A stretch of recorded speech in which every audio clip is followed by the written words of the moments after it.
जय हिंद। मैं विद्यासागर और आप देख रहे हैं VSK विद्यासागर सिंगर चैनल। तो देखिए, ये वीडियो है आप लोग को जो भी SSC GD की तैयारी कर रहे हैं, GK और GS याद करना चाहते हैं, जो भी VI प्रश्न है आता है आप लोग को या आया हुआ है, पूरा आप लोग को 5000 क्वेश्चनों का सेट लाने वाले हैं, जो कि आप लोग का ये वीडियो का पार्ट 2 है। जो कि इस वीडियो को अच्छे से देखिए। अगर पार्ट 1 को नहीं देखे हैं तो लिंक डिस्क्रिप्शन बॉक्स में मौजूद है। चलिए हम लोग शुरू करते हैं, प्रश्न 1 को सॉल्व करते हैं। देखिए, हम सबसे पहले इसको एक बात बता देना चाहते हैं, इसका ऑप्शन इसलिए नहीं रखे हैं ताकि हम एक प्रश्न को लेकर उसको डिटेल से बात बता सके, उसका निचोड़ बता सके जहाँ से भी प्रश्न उठता है, तो इसलिए ऑप्शन नहीं रखेंगे, उसके केवल क्वेश्चन और आंसर कराएंगे।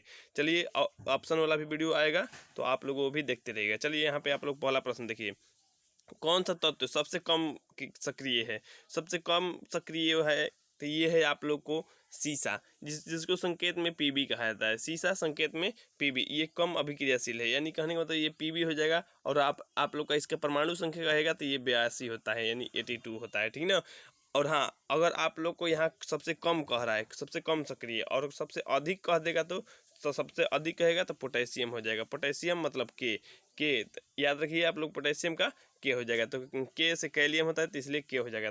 तो ये इस प्रश्न से आप लोग 2 प्रश्न जान गए, तो एक तो कम सक्रिय वाला और एक अधिक सक्रिय। तो ये प्रश्न ऐसा प्रश्न SSC GD और SSC MTS वाले में बहुत सारा देता रहता है, तो आप लोग इसको याद रखिएगा। चलिए बात करते हैं दूसरे प्रश्न पे। दूसरा प्रश्न दिया गया है आप लोग को, संविधान के सभा के प्रारूप समिति में कुल कितने सदस्य हैं? देखिए, संविधान के बारे में हम आप लोग को अच्छे से बताए थे पिछले वीडियो में, वो भी वीडियो देखिएगा आप लोग। यहाँ पर देखिए दिए गए हैं आप लोग को संविधान सभा के प्रारूप समिति में, यहाँ पे आप लोग देख सकते हैं समिति में कहा गया है। हम ऐसे बताए थे आप लोगों को संविधान सभा में कुल सदस्यों की संख्या, तो कुल सदस्यों की संख्या हम आप लोग को 389 बताए थे, जो कि आप लोग देखे ही थे। तो यहाँ पे अगर आप लोग को कहा गया है समिति, यानी आप लोग को समिति में, प्रारूप समिति में, तो समिति में आप लोग को जान लीजिए संख्या जो था कुल सदस्य के, तो वो था 7।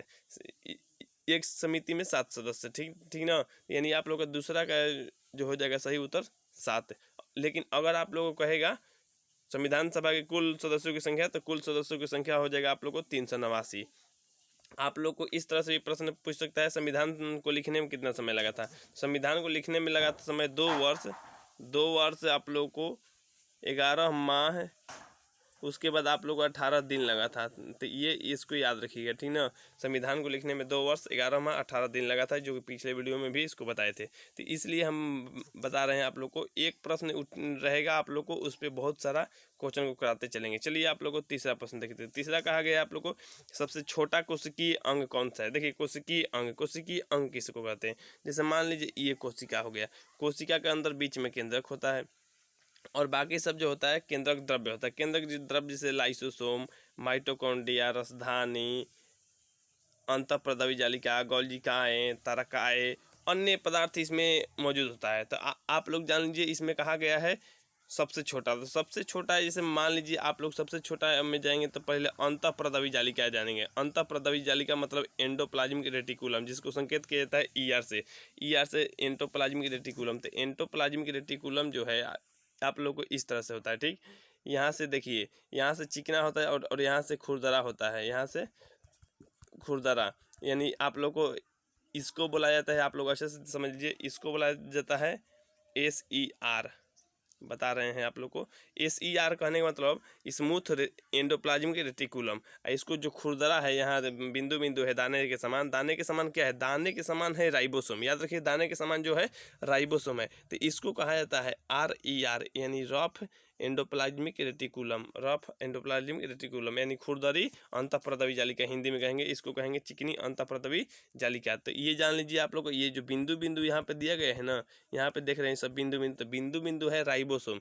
राइबोसोम क्या करता है? तो प्रोटीन का निर्माण करता है। तो आप लोग जान लीजिए, कोशिका का सबसे छोटा अंग जो है, सबसे छोटा अंग, कोशिकीय अंग या कोशिका का अंग, तो ये है राइबोसोम। राइबोसोम एकदम छोटा छोटा होता है, जैसे समझ लीजिए फिर से, जैसे देखिए ये कोशिका हो गया, कोशिका में हम 4-5 पदार्थ बताते हैं, उस पदार्थ में बिंदु बिंदु रहता है। अब सोच लीजिए ये बहुत छोटा हो गया, जो कि राइबोसोम। राइबोसोम क्या करता है? तो राइबोसोम आप लोग जान लीजिए ये प्रोटीन का निर्माण करता है। ये राइबोसोम प्रोटीन, यानी इस तरह से हम बनाए थे ना, आप लोगों को, तो ये स्मूथ है जो था स्मूथ एंडोप्लाज्मिक रेटिकुलम और रफ एंडोप्लाज्मिक रेटिकुलम। तो रफ वाला करता है प्रोटीन संश्लेषण और जो चिकना होता है, चिकना वाला करता है वसा का निर्माण। तो चिकना वाला यानी स्मूथ है एंडोप्लाज्मिक रेटिकुलम यानी चिकनी अंतःप्रद्रवी जालिका। तो चिकनी अंतःप्रद्रवी जालिका जो होता है वसा का निर्माण करता है, और खुरदरी अंतःप्रद्रवी जालिका जो होता है राइबोसोम का निर्माण जो खुरदरी अंतःप्रद्रवी जालिका पे जो बिंदु बिंदु होता है राइबोसोम होता है, वो जो कि प्रोटीन का निर्माण करता है। तो चलिए हम लोग अगला प्रश्न जानते हैं। चलिए यहाँ पे चौथा नंबर प्रश्न देखिए दिए गए आप लोग को, अलाउद्दीन खिलजी ने किसे दीवान ए रियासत नियुक्त किया। देखिए सबसे पहले ये इसको याद रखिए, देखिए बहुत बार ये प्रश्न आप लोग को एसएससी पूछ चुका है, तो आप लोग को ऐसा ऐसा ही प्रश्न आप लोग को देता है। तो याद रखिए आप लोग, अलाउद्दीन जो खिलजी थे ये किसको दीवान ने रियासत नियुक्त किए थे, तो ये किए थे मलिक याकूब को। मलिक याकूब लिख देते हैं, मलिक याकूब को।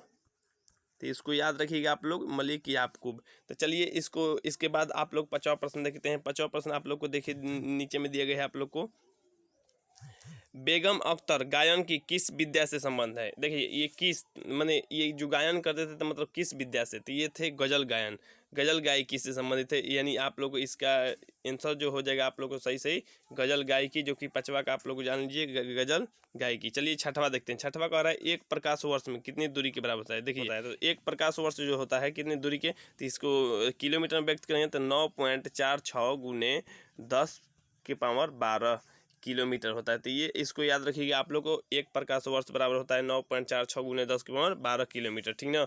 चलिए इसका आंसर आप लोग याद रखिएगा। चलिए यहाँ पे आप लोग देखिए 7 नंबर प्रश्न। 7 नंबर का रहा है, ओलंपिक मशाल किस पदार्थ से प्रज्वलित होती है, किस पदार्थ से। तो सबसे पहले आप लोग जान लीजिए, ओलंपिक के जो मशाल होता है, आप लोग नहीं देखे होंगे तो यूट्यूब पे आप लोग वीडियो देख लीजिए, उसको अच्छा से आप लोग जान लीजिएगा ओलंपिक मशाल कैसे जलाया जाता है, कैसे प्रज्वलित होता है। तो ये जान लीजिए, ये होता है आप लोग को सूर्य के प्रकाश से, सूर्य के प्रकाश से, ठीक ना। यानी सूर्य के प्रकाश यानी सूर्य की किरण भी कहा जाता है। चलिए और हाँ आप लोग को ये अगर ये प्रश्न आप लोगों को कह रहा है प्रकाश वर्ष, इस तरह से भी बार बार प्रश्न दिया गया है, प्रकाश वर्ष किसका मात्रक है, तो प्रकाश वर्ष दूरी का मात्रक है। देखिए प्रकाश वर्ष जो है आप लोग को दूरी का मात्रक है। देखिए बहुत परीक्षार्थी क्या करते हैं, प्रकाश वर्ष जो प्रकाश वर्ष आने का मतलब ये समय का मात्रक मान देते हैं, लेकिन समय का नहीं होगा। प्रकाश वर्ष क्या होता है, दूरी का मात्रक होता है। चलिए यहाँ पे आप लोग को 8वां प्रश्न देखते हैं। 8वां कह रहा है आप लोग को भारत में जिलों की संख्या। देखिए भारत में अगर जिला की बात करेंगे, जिला की संख्या तो 2011 के अनुसार 2011 में कितना था, तो भारत में 2011 में जिला की संख्या जो था वो था 640। जिला की संख्या जो था 640 था, लेकिन अगर 2020 में बात करेंगे, 2020 में जिला की संख्या जो हुआ है 726 हो गया है। यानी आप लोग इसको अब जो जिला की संख्या याद रखेंगे तो 726। तो ये दोनों में से आप लोग याद रखिएगा, ये दोनों याद रखिएगा। पहले 2011 में जो जिला की संख्या था 640 था, 2020 में हो गया है 726। लेकिन जितना भी अब एग्जाम होने वाला है तो आप लोग को 726 नहीं देगा जिला की संख्या। तो याद रखिएगा भारत में 726 जिला है। चलिए उसके बाद आप लोग को 9 नंबर प्रश्न देखिए। 9 नंबर दिए गए हैं आप लोग को, सल्तनत कालीन सुल्तानों के शासनकाल में किसके शासनकाल में सर्वाधिक दास थे। तो देखिए ये किसके शासनकाल में दास दासी जो थे किसके शासनकाल में, तो ये थे फिरोज शाह तुगलक। फिरोज शाह तुगलक के शासनकाल में बहुत सारा दास दासियाँ थी, जो कि उतना दास दासियाँ कोई आज तक नहीं रख पाया था या पहले भी नहीं रखा था। तो ये जान लीजिए, इसको याद रखिएगा, फिरोज शाह तुगलक। चलिए और हाँ ये पूरा दुनिया का बात नहीं किया है गया है, ये सल्तनत कालीन सुल्तान सल्तनत कालीन हो रहा है, सल्तनत पे जो कब्जा किया था। तो आप लोग को 9 का हो जाएगा, आप लोगों को 9 का आंसर जो हो जाएगा फिरोज शाह तुगलक। चलिए इसके बाद आप लोग 10 नंबर प्रश्न देखिए। 10 कह रहा है, माइक पांडे किस क्षेत्र में से संबंधित है। देखिए माइक पांडे जो हैं आप लोग को वन्य जीव पर फिल्म निर्माण से, ये जो डायरेक्टर हैं वन्य जीव पर क्या करते हैं, ये फिल्म बनाते हैं। यानी वन्य जीव यानी जंगल में रहने वाले जो अजीब अजीब जीव होते हैं उन पर ये फिल्म बनाते हैं, इसके लिए प्रसिद्ध है। इनको राष्ट्रीय फिल्म पुरस्कार भी मिल चुका है। कहा जाता है इनको 300 अवार्ड भी देकर सम्मानित किया गया है, यानी 300 अवार्ड ये जीत चुके हैं। तो ये याद रखिएगा, माइक पांडे बहुत ही मशहूर डायरेक्टर हैं, तो इसको याद रखिएगा आप लोग। माइक पांडे जो हैं वन्य जीव पर फिल्म निर्माण करते हैं। माइक पांडे जो क्या करते हैं, वन्य जीव पर फिल्म निर्माण करते हैं। चलिए उसके बाद आप लोग को 11 नंबर प्रश्न देखते हैं। देखिए एक क्वेश्चन को हम बार बार इसी लिए निचोड़ कर देते हैं ताकि आप लोग को अच्छे से याद रहे और ज़्यादा दिन तक याद रहे, ताकि आप लोग एग्जाम में सही कर पाएँ, कोई दिक्कत ही ना हो। ऐसे डेली आप लोग वीडियो देखेंगे तो कोई दिक्कत होगा ही नहीं। आप लोग देखिए 11 नंबर का रहा है पदार्थ के संवेग और वेग के अनुपात। अनुपात मतलब बाटा होता है, आप लोग जानते हैं। तो पदार्थ के संवेग, तो संवेग बराबर होता है P बराबर mv। P बराबर क्या होता है mv, यानी द्रव्यमान गुने वेग, द्रव्यमान गुने वेग। तो आप लोग ये बताइए द्रव्यमान गुने वेग होता है, और यहाँ पे आप लोग देख रहे हैं संवेग और वेग, तो संवेग की जगह पर एम भी हो गया और वेग की जगह पर भी हो गया, और अनुपात में बटा ही होता है। तो आप लोग वेग कट जाएगा तो सीधा सीधा एम बचेगा। एम यानी कहने का मतलब मास, मास यानी द्रव्यमान, यानी सीधे सीधा आप लोग जान लीजिए इसका आंसर जो हो जाएगा आप लोग को द्रव्यमान हो जाएगा, यानी 11 का आप लोग याद रखिएगा द्रव्यमान। तो चलिए फिर से बताते हैं, पदार्थ के संवेग और वेग के अनुपात में कौन सी भौतिक राशि प्राप्त होगी। तो भौतिक राशि जो कह रहा है ये आप लोग को हो जाएगा द्रव्यमान। द्रव्यमान का ऐसे मतलब जो होता है केजी होता है। चलिए 12 नंबर कह रहा है, यहाँ पे 12 नंबर कह रहा है संविधान सभा के झंडा समिति के अध्यक्ष। देखिए संविधान सभा के झंडा समिति, यहाँ आप लोग देख रहे हैं झंडा समिति है। झंडा समिति के अध्यक्ष जो थे JB कृपलानी। JB कृपलानी का पूरा नाम क्या होता है, तो जीवन राम भगवान दास कृपलानी। देखिए JB कृपलानी, JB कृपलानी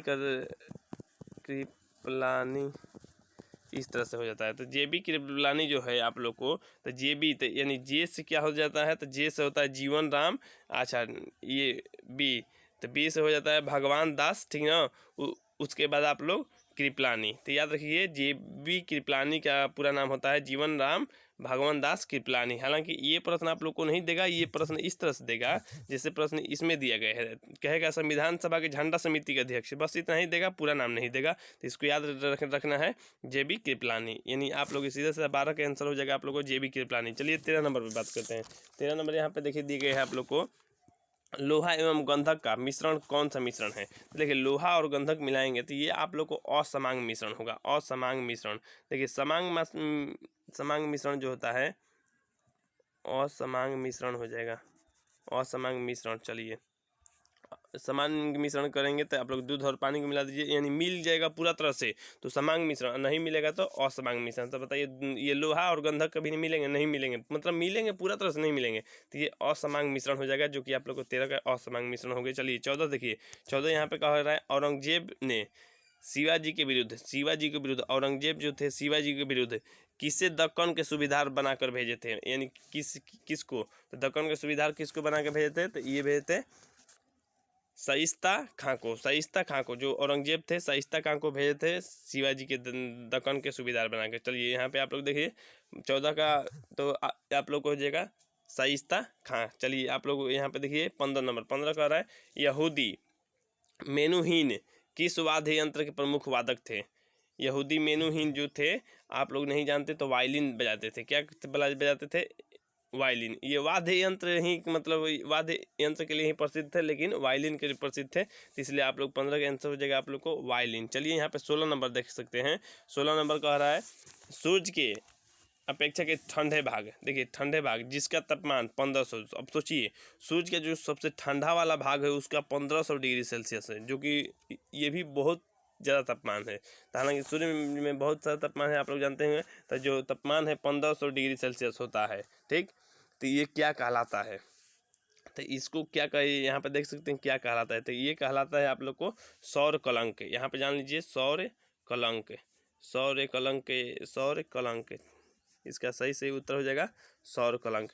अब देखिए अगर आप लोग जानना चाहते हैं सूर्य के ऊपरी भाग जिसका तापमान कितना होता है, तो सूर्य का सबसे ऊपरी भाग जिसका तापमान होता है आप लोग जान लीजिए 6125 डिग्री सेल्सियस। जो सूर्य का ऊपरी भाग होता है जिसको मतलब जिसका तापमान आप लोग को हो जाता है 6125 डिग्री सेल्सियस। अब देखिए कोरोना, यहाँ पे आप लोग को बात बता देना चाहते हैं कोरोना, जैसे आप लोग सूर्य ग्रहण देखे होंगे तो सूर्य ग्रहण में इस तरह के सूर्य दिखाई दिए होंगे, तो सूर्य के इस तरह से जो भाग दिखाई देता है इसको बोला जाता है कोरोना। कोरोना यानी सूर्य ग्रहण में कटा हुआ भाग जो दिखाई देता है उसको कोरोना बोला जाता है। तो कोरोना का तापमान क्या होता है, तो कोरोना जान लीजिए, ये देखिए सूर्य का सबसे गर्म भाग जो है कोरोना है, क्या है, कोरोना। तो कोरोना सबसे गर्म भाग है, उसका तापमान कितना होता है, तो उसका होता है आप लोग जान लीजिए 50,000 से भी ऊपर, 50,000 डिग्री सेल्सियस से भी ऊपर का तापमान होता है कोरोना का, यही सबसे गर्म भाग है। तो इस तरह से भी आप लोगों को क्वेश्चन देगा सूर्य का सबसे गर्म भाग तो कोरोना हो जाएगा, या आप लोगों को सूर्य ग्रहण के समय दिखाई देने वाला भाग तो कोरोना ही है। और हाँ, आप लोगों को कहेगा सूर्य का मतलब ठंडा भाग मतलब ठंडा नहीं है, बिल्कुल भी गर्म है, लेकिन ठंडा भाग में यानी कम तापमान वाला भाग को कहते हैं सौर कलंक, और उसका तापमान होता है आप लोग जान लीजिए 1500 डिग्री सेल्सियस। सोचिए सूर्य में ही 50,000 से अधिक होता है तापमान, और जो ठंडा होता है सूर्य के अंदर ही इसका तापमान होता है 1500 डिग्री सेल्सियस। चलिए इसको डिटेल से अच्छे से समझ गए, आप लोग याद किए कर ही लेंगे।